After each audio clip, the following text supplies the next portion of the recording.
But I think what is striking about Kerala is the degree to which, diverges from the rest of India in terms of women's education, child survival, all of the indicators of the standard demographic indicators of women's health and well-being are very different from the rest of India. The Trump madness will not last that long. The OECD has been responsible for the stock of carbon. That what's happened so far is their fault, but what's going to happen in the future is our fault.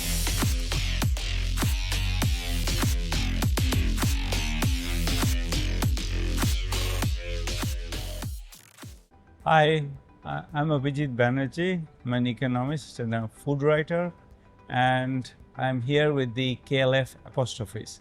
Thank you for having me. Hi, sir. Sir, now the world's discussion point is the tariff war led by Donald Trump. How it is going to affect the world economy? Well, it's already affected the world economy. I think we're all every morning getting up and trying to think of how we deal with this. And I think the Indian economy, I think there has been actually I think we talk a fair amount about the fact that we haven't done so badly. I'm concerned about that because I feel that there is, when I talk to people, actually, they say that, my business is having a very hard time since 80% of my exports was the US, and the rupee has depreciated substantially, which has helped, but it also has consequences for the foreign borrowing that we have. So I think we are in the middle of figuring out how to deal with this, and there we are with most of the countries except maybe China, which seems to have basically mostly forced Mr. Trump's hands and got what they wanted.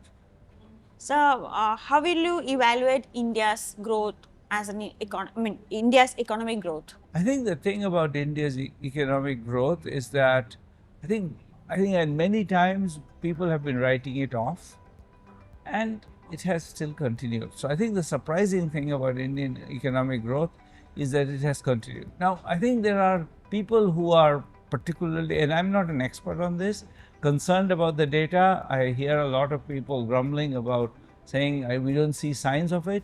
My sense is that part of it is that it's coming with a huge increase. Right now, there's a huge increase in inequality going on, and even among the relatively affluent, the people at the very top are gaining relative to everybody else. And so part of the reason why we don't see the usual symptoms of prosperity, the demand for the small cars are not going up, is because I think there is actually the inequality is going up very fast, and that's affecting demand from the upper middle classes who are not doing as well as the upper classes.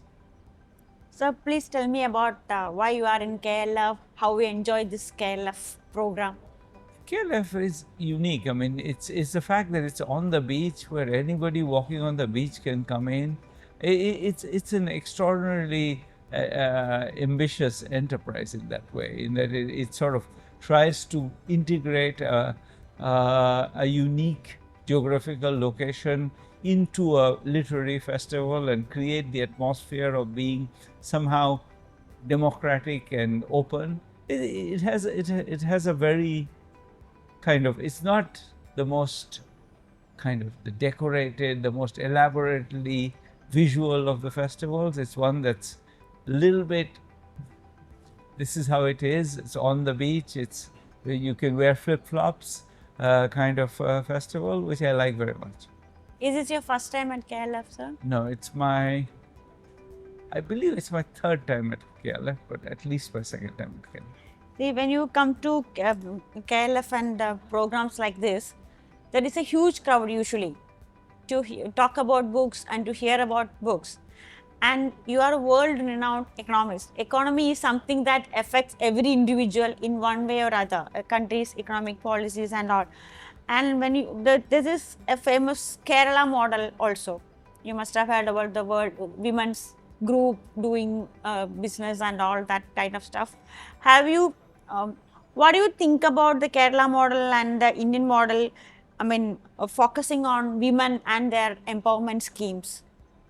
So, I don't know all the details of the Kerala model, so let me not speak beyond what I know. But I think what is striking about Kerala is the degree to which, you know, it sort of diverges from the rest of India in terms of women's education, women's, child survival, all of the indicators of women, the standard demographic indicators of women's health and well-being are very different from the rest of India, and that's presumably not accidental. It goes back to, the Travancore royalties policies on women's education. It has a long tradition of people investing in education, and in general, the fact that Kerala's education has a connection to its, I think, most successful export, which is human beings all over the world. It creates a very different feel from the rest of India. So please tell me about your new book, sir. The latest book is actually an old book. It's called Poor Economics. It came out in 2011. What we've done is we went back to it and said, what did we learn in the last 15 years that would make us rethink certain things? So we wrote 100 pages more and stuck it to the beginning and the end of the book.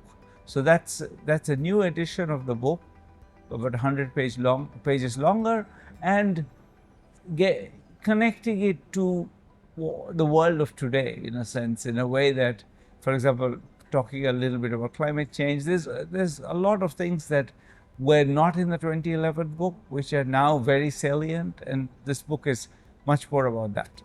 When we talk about climate change, one aspect being discussed about Greenland is when ice melts away, there will be a new route for ships and all. And besides the alloy, besides the alloy belt of Greenland, the sea route will provide another business chance. And that's why Trump is so adamant on Greenland. That's why Russia is interested. But it also it also points out a big climate threat that we are going to. It's not about business. Arctic ice melting is something different. So how can we tackle that? It's not just economics; it's climate. I think we need to think about. I think the fact is that hopefully the Trump madness will not last that long. I mean, that the US will eventually start taking pro-climate policies that it was taking under Biden. And in particular, I think the fact is that OECD's share of the total emissions has been falling and will continue to fall. It's countries like India which will have to, in the end, be sort of face up to the fact that in the next 75 years, till the end of this century, it's countries like India that are going to be the main source of additional emissions. And so, unless we take some lead in dealing with our emissions, I think it's it's true, and it's entirely fair to say that the OECD has been responsible for the stock of carbon, that what's happened so far is their fault. But what's going to happen in the future is our fault if we don't do something about it. And I think we need to cut a deal with them, saying that, you have to somehow compensate us, but we will then cut our own emissions. We've been saying it, but we haven't been doing very much. So the world is, many world countries are closing their walls to themselves. They don't want anybody else from other countries to come in.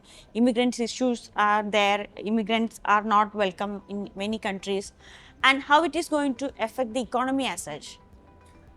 I think that in the economies of Europe and actually even Japan, and eventually even the US, are all aging, They are aging. Some of them are aging extremely fast.